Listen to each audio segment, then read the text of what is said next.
Now that we've finished hydrants and creating tests and doing tests for hydrants, we're going to go in and we're going to set up valves for our valve exercising program. So we're going to go up and click on Devices. And we're going to go down to Valve Maintenance. And the first thing I want to do is I want to set up my different types of valves and functions, the different attributes for my valves. So we'll start out with valve type maintenance. And this is where I'm going to put in the kind of valves that our city uses. We use gate valves. Again, I can edit this list. We don't use this type of a valve, so I can go ahead and delete that. And if we have a new one, I can add new. So I can customize this list of valves to meet what our city or our customer is using. So I'm going to escape out. I'm going to go back to valve maintenance again, and we're going to go down to valve drive maintenance. This is a standard operator, a gear operator, a direct drive, whatever the type of operators you are used in your valves can be set up here. Valve function maintenance, again, what is it? Is the valve used on a main? Is it used in a hydrant branch? You can set these up, again, to meet your needs. By the way, there on all of these tables there are no limits on the size, so you can add as many or delete. You can add as many as you want and delete what's there to customize them for your particular needs.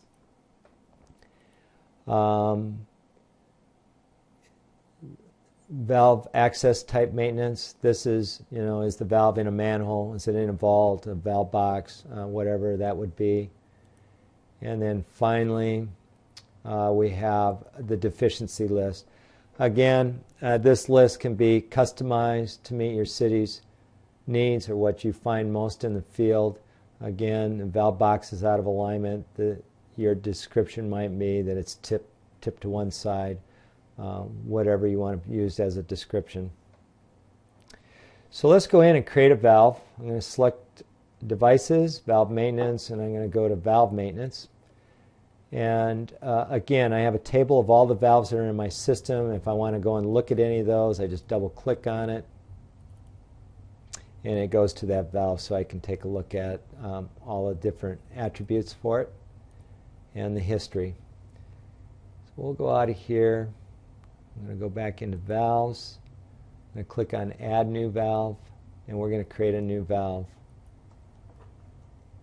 And we'll call this one CD-103. So now I've created a new valve called 103. The manufacturer, we'll use a Mueller again. Date last maintained, it's a new valve, so we don't have that information. That'll be entered as we go out and fill our work orders and do maintenance on that valve. Installation date, if you click, you can go back to the installation date if you know it and select it. Valve position, normally it would be in the open position, and any comments you might want to add to that valve. Again, map GPS, map address. These will be useful if you've collected GPS information on that particular valve and are connected to the internet. A Google map will pop up in this area, and we'll demonstrate that later. Now we want to enter the details of that valve, so we go up to the Details tab. We're going to click on it. We know it's an 8-inch valve. Something I want to point out is if you're using Hurco's FireFlow Pro system or ValveStar, you'll see that some of these fields are highlighted in a light yellow. These are required fields. These are the fields that actually make our equipment work.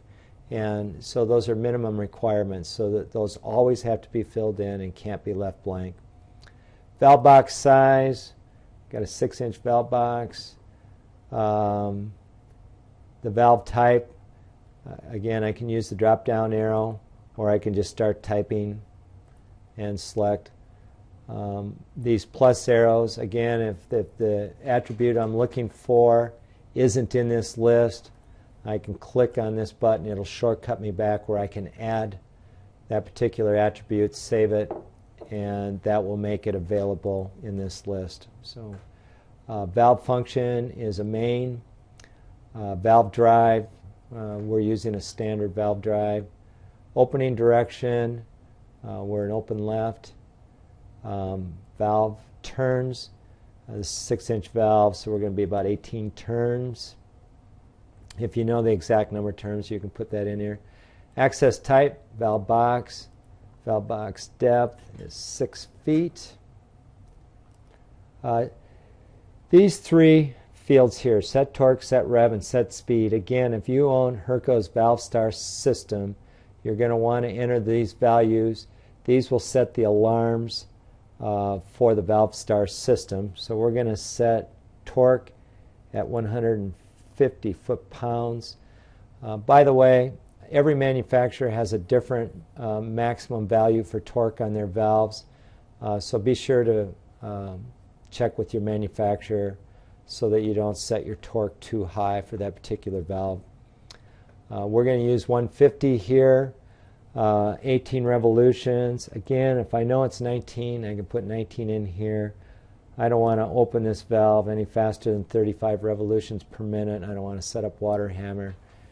So now I've created the details for that particular valve. Location. These first 5 fields again are for GPS. If you have it, you can enter it. If you don't, you can collect it in the field if you're using Hurco's ValveStar system. If you're gathering information manually, you would gather that using a different handheld or portable GPS device and enter that information here. Street address, we're going to put in an address number. The reason we separate the number from the name is for filtering purposes when we want to go back and look at a list of hydrants on a particular street, for example. Prairie Avenue.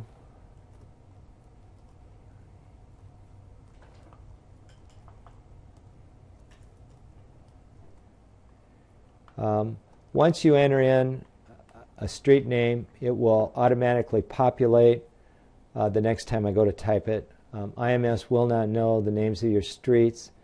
So as you add them, it will start remembering them. Location, city, Harrisburg. You can see we already had that entered, popped up. Location, state, South Dakota, and the zip code 7032. This next field, X Street, it's the cross street. If there was a cross street near here, I could enter that. Again, once I enter it, the system will remember it. And if we're using UTM for our mapping, those values would go in state X and state Y. General location tells us about where that valve is, west side mid-block. Location notes, 13 from 13 feet from curb. That can be whatever you want. We're in an industrial area of town. There are no subdivisions here for this industrial area, but if they were, you would select it from your list or click on the plus and add one. And if you use any special location IDs, you can enter that here. And finally, History tab. Once we go out and start exercising this valve or doing maintenance on it, it will show up here in this area. So we're going to go ahead and save that. So now that I've entered in all the data for this valve, I'm going to go up and save it. And the data has been saved.